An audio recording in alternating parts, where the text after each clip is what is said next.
Hello everybody. Forestry optional के video lecture में आप सभी का स्वागत है। और आज की इस वीडियो में हम डिस्कस करने वाले हैं किल्न सीजनिंग को। तो हमारे प्रीवियस वीडियो में हमने वुड सीजनिंग से स्टार्ट किया था और वुड सीजनिंग में हमने देखा कि वुड सीजनिंग का मीनिंग होता है वुड में जो एक्स्ट्रा मॉइस्चर अवेलेबल होता है उसको रिमूव करने की प्रोसेस या वुड को ड्राई करने की जो प्रोसेस है उसको हम वुड सीजनिंग कहते हैं। एंड इसके मेनली जो टाइप है वो है air seasoning and kiln seasoning. तो एयर सीजनिंग जो है वो एक ट्रेडिशनल मेथड है यानी एक नेचुरल मेथड है वुड की सीजनिंग करने के लिए, जिसको हमने प्रीवियस वीडियो में डिस्कस कर लिया था। और आज की इस वीडियो में हम किल्न सीजनिंग को डिस्कस करेंगे यानी आर्टिफिशियल तरीके से हम कैसे वुड की सीजनिंग करते हैं। तो डेफिनेशन से हम स्टार्ट करेंगे। किल्न सीजनिंग को स्टार्ट करने से पहले हम किल्न का मीनिंग देखेंगे। किल्न का मीनिंग होता है कि एक चैम्बर जो कि सीमेंट, ब्रिक और ग्लास, मेटल वगैरह से मिलके बना होता है। तो इसमें सीजनिंग की प्रोसेस एक कंट्रोल्ड एनवायरनमेंट में की जाती है। यहाँ डेफिनेशन दी गई है कि kiln seasoning is an air tight thermal proof enclosed chamber जिसमें temperature, air circulation and humidity को कंट्रोल्ड रखा जाता है और फिर वुड सीजनिंग की जो प्रोसेस है वो की जाती है। तो ये एयर सीजनिंग से काफ़ी डिफरेंट है और एयर सीजनिंग की तुलना में ये थोड़ी महंगी होती है, लेकिन जो एयर सीजन आने के चांसेस ज़्यादा होते हैं जबकि किल्न सीजनिंग में ऐसा नहीं होता। तो कुछ एडवांटेज दिए गए हैं, इनको हम देखेंगे और इसकी वजह से किल्न सीजनिंग को यहाँ पे प्रीफर किया जाता है एयर सीजनिंग की तुलना में। तो फर्स्ट एडवांटेज दिया गया है कि किल्न सीजनिंग में जो प्रोसेस ऑफ सीजनिंग है वो हमेशा कंट्रोल्ड रहती है, तो इस वजह से ये एक एडवांटेज है।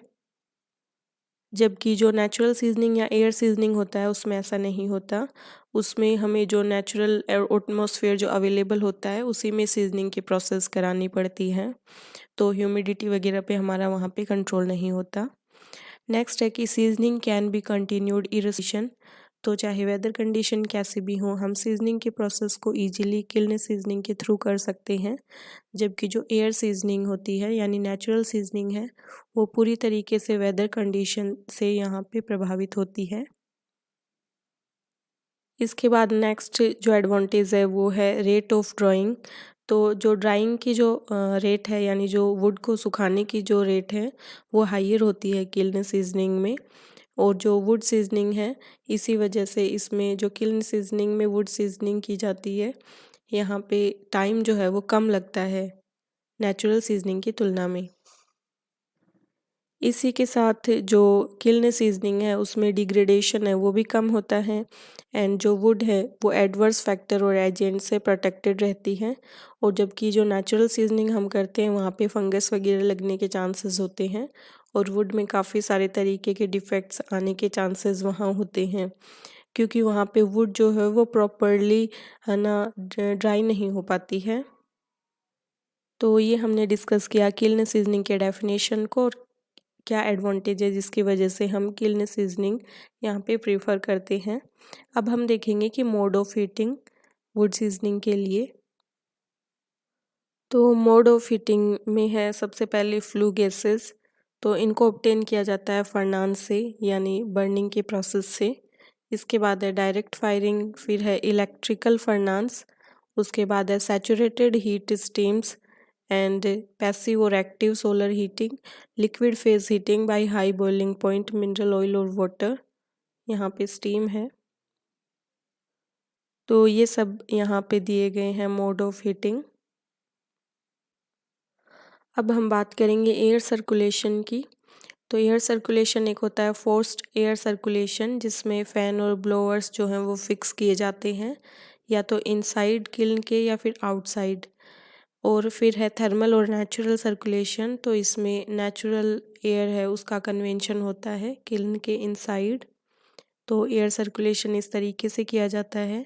और अब हम देखेंगे कि टाइप्स ऑफ सीजनिंग किल्न्स। तो अब देखेंगे टाइप्स ऑफ सीजनिंग किल्न्स। इसमें सबसे पहला है स्टीम हीटेड। तो स्टीम हीटेड किल्न इसमें जो स्टीम है उसको यूज़ किया जाता है टिम्बर को हीट करने के लिए, और इसमें फ़ैन भी यूज़ किए जाते हैं एयर सर्कुलेशन के लिए। फिर सेकंड आता है फर्नांस किल्न। तो फर्नांस का मेन होता है बर्न करना। तो इसमें जो हीट है वो प्रोड्यूस की जाती है बायोमास को बर्न करके। तो ये है फर्नांस किल्न। तो इन दिस किल्न एयर जो है वो हीट की जाती है बायोमास को बर्न करके। एंड थर्ड है डीह्यूमिडिफिकेशन। तो डीह्यूमिडिफिकेशन में स्टीम और बॉयलर है उसकी रिक्वायरमेंट नहीं होती। एंड इसमें जो कंप्रेसर और इलेक्ट्रिकल यूनिट होती हैं उसको आउटसाइड रखा जाता है किल्न के।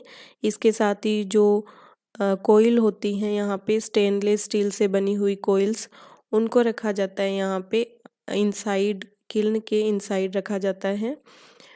एंड इसके बाद हम नेक्स्ट देखने वाले हैं सोलर किल्न। तो इसमें सोलर एनर्जी जो है उसको यूज किया जाता है हीट करने के लिए। तो जो सोलर किल्न है वो सन की एनर्जी पे डिपेंड होती है, इसलिए इसमें कुछ यहाँ पे स्पेसिफिक कंडीशन अप्लाई करनी होती हैं। जैसे इसकी जो नदर्न वॉल होती है किल्न की उसको हाइयर रखना पड़ता है in comparison of southern wall. And जो नदर्न वॉल होती है उसके अलावा बाकी की जो वॉल्स होती हैं वो ग्लास पैनल्स वहाँ पे फिट किए जाते हैं। एंड इसमें जो किल्न प्लेटफॉर्म होता है उसकी जो लेंथ है वो ईस्ट टू वेस्ट डायरेक्शन में होनी चाहिए। एंड फिर इसके बाद है नेक्स्ट इलेक्ट्रिकल किल्न सोर्स या फिर इलेक्ट्रिक हीटर। तो इसमें जो आपकी इलेक्ट्रिसिटी है वो यूज़ की जाती है। तो नेक्स्ट है इलेक्ट्रिक हीटर।